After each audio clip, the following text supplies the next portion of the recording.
Välkommen tillbaka! Hoppas verkligen att de här videorna kan hjälpa dig. Hej, mina vänner! I den här videon ska vi lära oss de mest använda fraserna i vardagliga samtal på svenska och de olika sätten att säga samma uttryck. Sedan kommer det att finnas en sammanhängande text som använder de flesta av dessa ord och meningar. Jag önskar er en givande titt. Hej allihopa och varmt välkomna till ännu ett avsnitt för er som lär er svenska. Jag heter Anna och idag ska vi prata om något riktigt användbart, nämligen de mest använda fraserna i vardagliga samtal. Vi kommer gå igenom de formella sätten, de vardagliga och vändiga uttrycken och även de mer talspråkliga och slangiga varianterna. Så, luta er tillbaka. Ta en kopp kaffe eller te och låt oss börja. Hur man säger "Hur mår du?" Hur mår du? Neutralt. Hur står det till? Mer formellt. Hur är läget? Vardagligt. Hur går det? Vardagligt. Läget? Kort, bland vänner. Allt bra? Enkelt och vänligt. Att uttrycka saknad. Jag saknar dig. Jag saknar dig. Vanligast. Jag längtar efter dig. Starkare känsla. Jag önskar att du var här. Önskar någons närvaro. Kort vardagligt. Saknar dig. Längtar. Att säga att man inte gillar något. Jag tycker inte om det här. Neutralt. Jag gillar inte det här. Vardagligt.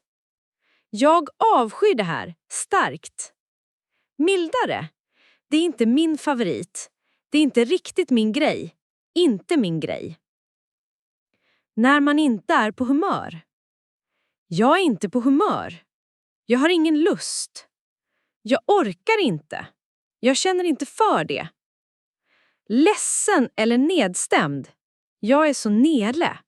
Jag känner mig låg. Jag är deppig. Jag mår dåligt. Småprat och vänliga fraser. Vad händer? Vad gör du just nu? Hur har du haft det? Hur har du mått? Det var länge sedan. När man inte sett någon på länge. Kul att se dig. Trevligt att träffa dig. Att säga hej då på olika sätt. Hej då. Vanligast. Vi ses. Ha det bra. Vänliga. Ha det. Avslappnat. Kram i sms eller chatt. Att uttrycka tacksamhet och uppskattning. Tack. Tack så mycket. Jag uppskattar det. Tack för hjälpen. Tack för idag. Att uttrycka förvåning eller chock. Verkligen. Oj, det kan inte vara sant. Herregud, jag är chockad. Att uttrycka enighet eller stöd. Jag håller med. Exakt. Det är sant. Absolut. Jag stöder dig. Att uttrycka tvekan eller osäkerhet. Jag vet inte. Kanske. Jag är inte säker. Vi får se. Jag tror det. Hej, jag heter Anna. Och idag tänkte jag berätta om en helt vanlig dag i mitt liv. Men kanske var den inte så vanlig ändå. För den var fylld med känslor, möten och tankar. Och som alltid många ord och uttryck som jag gärna delar med er som lär er svenska. Jag vaknade ganska tidigt i morse. Solen sken in genom fönstret och jag kände mig lite trött men ändå redo för dagen. När jag gick in i köket mötte jag min sambo som redan satt med en kopp kaffe. Han tittade på mig och sa: "Hur mår du idag?" Jag log och svarade: "Jo tack, jag mår bra. Lite trött kanske, men annars är allt okej. Hur är läget med dig?" Han skrattade och sa: "Läget är fint. Jag har redan hunnit läsa tidningen." Så började min dag. På vägen till jobbet träffade jag min granne Karin. Vi har inte setts på länge, så hon utbröt direkt: "Men hej Anna, det var länge sedan. Hur har du haft det?" Jag kände mig glad över att se henne och svarade: "Kul att se dig Karin. Jag har haft det ganska bra men mycket att göra på jobbet. Vad hände med dig?" Hon berättade lite om sin familj och efter en kort pratstund sa vi: "Ha det bra, vi ses." När jag kom till kontoret kände jag mig inte helt på humör.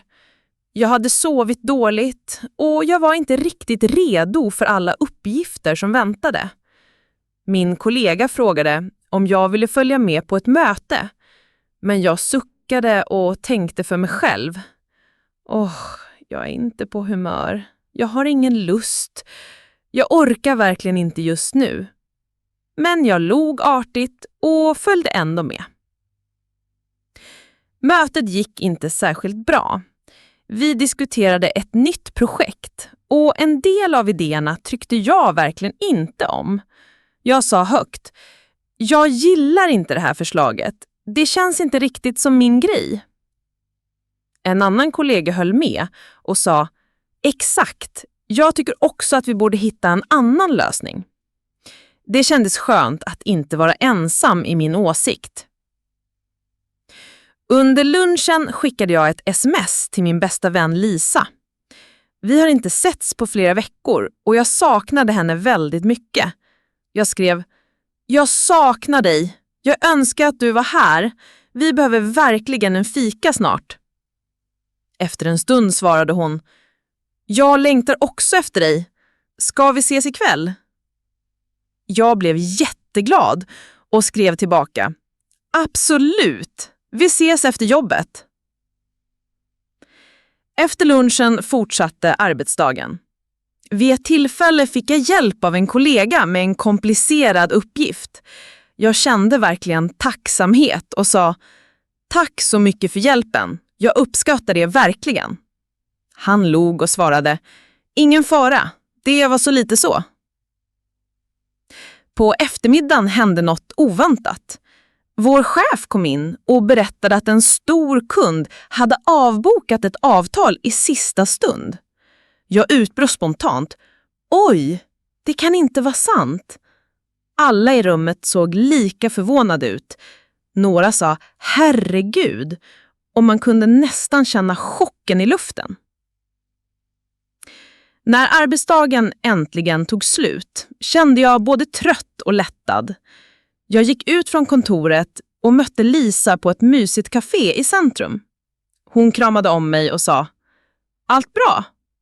Jag log stort och svarade: "Ja, nu när jag träffar dig känns allt mycket bättre."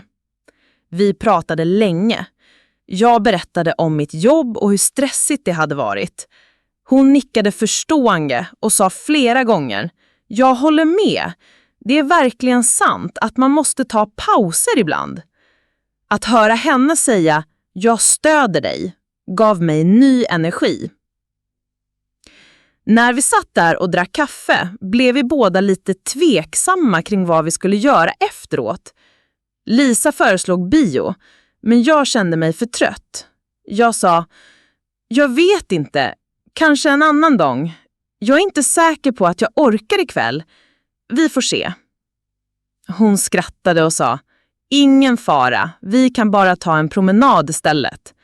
Det låt perfekt. När kvällen började bli sen gick jag hem. Jag kände mig tacksam för dagen, även om den hade varit både upp och ner. Innan jag gick och ledde mig skrev jag min dagbok. Idag började med trötthet och lite dåligt humör, men jag fick också skratta, säga vad jag tyckte, visa att jag saknar min vän, säga tack, bli förvånad, hålla med någon, tveka lite och framför allt känna att jag inte är ensam. Jag stängde boken, släckte lampan och tänkte: hej då dag, vi ses imorgon. Och med det somnade jag. Det var allt för dagens avsnitt, mina vänner. Vi har gått igenom många sätt att säga samma sak på svenska. Formellt, vardagligt och talspråkligt. Kom ihåg, ju fler uttryck ni kan, desto mer naturligt kommer ert språk att låta. Öva högt, använd fraserna med vänner eller prata framför spegeln. Tack för att ni lyssnat. Vi hörs i nästa avsnitt. Hej då och lycka till med svenskan!